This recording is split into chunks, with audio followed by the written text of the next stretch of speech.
गरीब की बारिश। शहर की कच्ची बस्ती में एक गरीब मजदूर कालू रहा करता था। कालू के घर में उसकी पत्नी जानकी थी।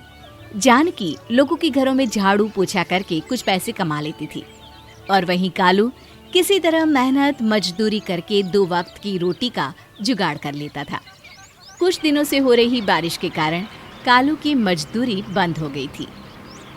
अरे जानकी, इस बार तो बरसात ने हद ही कर दी, रुकने का नाम ही नहीं ले रही। कुछ समझ में नहीं आ रहा, अगर इसी तरह काम पर नहीं गया तो 2 वक्त की रोटी का जुगाड़ कैसे होगा। अरे तुम चिंता क्यों करते हो, बारिश का क्या है, 1 आध दिन में रुक जाएगी और उसके बाद में फिर से काम शुरू हो जाएगा। अरे 3 दिन तो हो गए, बरसात तो रुक ही नहीं रही है और आगे भी रुकने के कोई आसार नहीं दिख रहे। तो क्या हुआ, तुम्हारा काम बंद हुआ है ना। मैं तो अभी भी लोगों के घर झाड़ू पोछा करने जाती ही हूँ। मेरे पगार से कुछ दिन तो निकल ही जाएंगे। अरे घर का खर्चा तो हम किसी तरह चला लेंगे जानकी, लेकिन ये जो छत टपक रही है इसका क्या करेंगे। ये बात तो आपकी सही है। हमारी झोपड़ी अब काफ़ी पुरानी हो चुकी है और इसके छप्पर में भी कई सारे छेद हो गए हैं। रात भर पानी टपकता रहता है। अरे मैं भी इसी बात से बहुत परेशान रहता हूँ, कहीं किसी दिन ज्यादा बारिश आ गई तो हमारी झोपड़ी टूट कर बिखर ना जाए। राम राम राम, ऐसी अशुभ बातें क्यों करते हो। अरे ऐसा कुछ नहीं होने वाला, ये झोपड़ी ही तो हमारा सब कुछ है।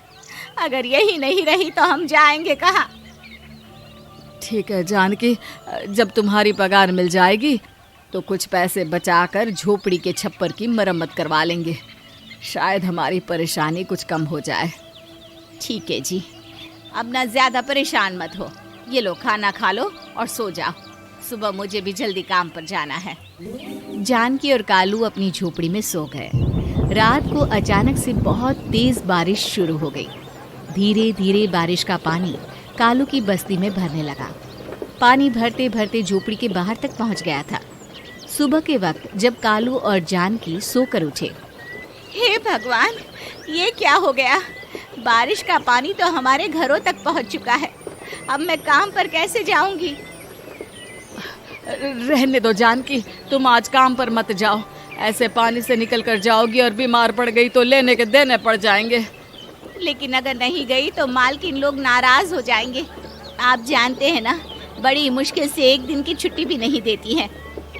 अरे लेकिन जानकी, झोपड़ी के बाहर तो पूरी बस्ती में पानी भरा है, तुम जाओगी कैसे।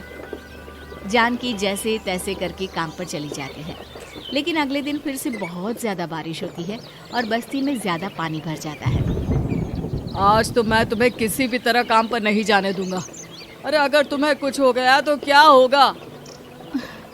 ठीक है, तुम ठीक ही कहते हो, आज नहीं जाती।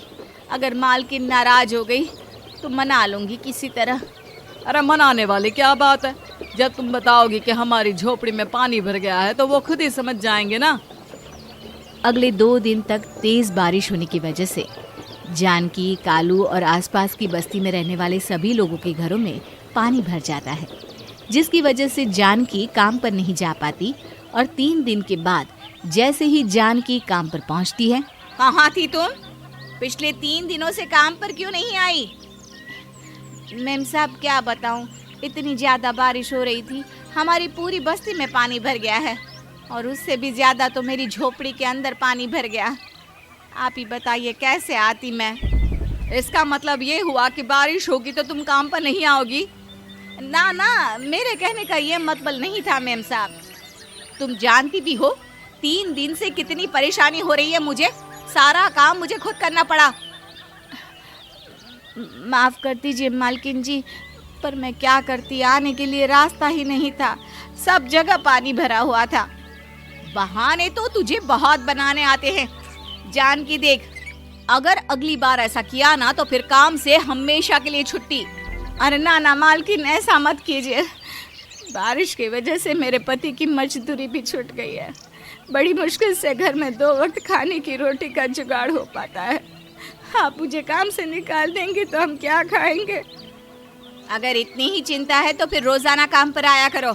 चलो अब जल्दी से जाकर घर का सारा काम करो। बारिश रुकने का नाम ही नहीं ले रही थी। पूरे शहर में बाढ़ जैसे हालात बन गए थे, लेकिन नौकरी जाने के डर से जानकी किसी तरह रोज काम पर जाती थी।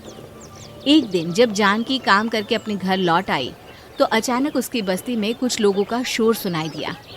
अरे लगता है बाहर कुछ हुआ है, मैं जाकर देखता हूँ। हाँ हाँ, पता तो कीजिए, ये बस्ती में लोग इतना शोर क्यों कर रहे हैं। बाहर जाकर कालू ने एक आदमी से पूछा। अरे क्या हुआ भाई, इतना शोर क्यों मचा रहा है? अरे क्या बताए भैया, अपनी बस्ती के बाहर एक पुल टूट गया है और वहाँ पर एक कार फंसी है। थोड़ी देर में अगर किसी ने नहीं बचाया ना तो वो कार पानी में बह जाएगी। ये क्या कह रहे हो भैया, कार के अंदर कोई है क्या? हाँ, कोई औरत बैठी है, अकेली है, बहुत रो रही है बेचारी, मदद के लिए बुला रही है। अरे तो हमें जाकर उनकी मदद करनी चाहिए ना। अरे लेकिन इसमें बहुत खतरा है, हमें अपने आप को बचाना चाहिए। पानी कभी भी हमारी बस्ती की तरफ आ सकता है। अरे तुम्हें नहीं चलना तो मत चलो, लेकिन मैं तो जाकर उस औरत की मदद जरूर करूंगा। कालू उस जगह पर पहुंचता है जहां वो औरत कार में फंसी हुई थी। वहां पर पानी का बहाव बहुत तेज था और सारा पानी कालू की बस्ती की तरफ ही आ रहा था।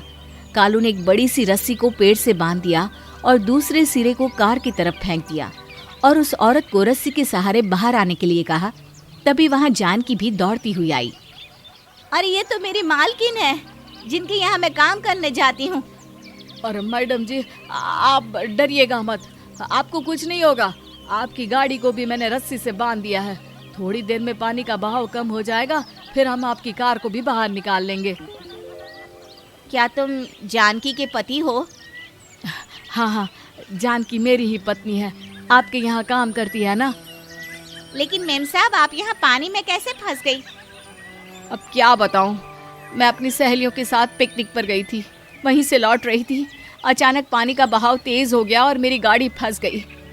अरे कोई बात नहीं मालकिन, अब ना आप बिल्कुल सुरक्षित हैं। मैं तो बहुत बुरी तरह डर गई थी, कब से मदद के लिए चिल्ला रही थी, लेकिन कोई मेरी मदद के लिए नहीं आया। भला हो तुम्हारा पति का जिसने मेरी जान बचा ली। लेकिन जानकी, मैंने तुम्हारे साथ बहुत गलत व्यवहार किया। इतने खराब मौसम और बाढ़ में भी तुम्हें काम पर आने के लिए कहा, नौकरी से निकालने की धमकी भी दी, और तुमने मेरी जान बचाई। मुझे माफ कर दो। अरे कोई बात नहीं मालकिन, आपकी जान बचाना तो हमारा धर्म था।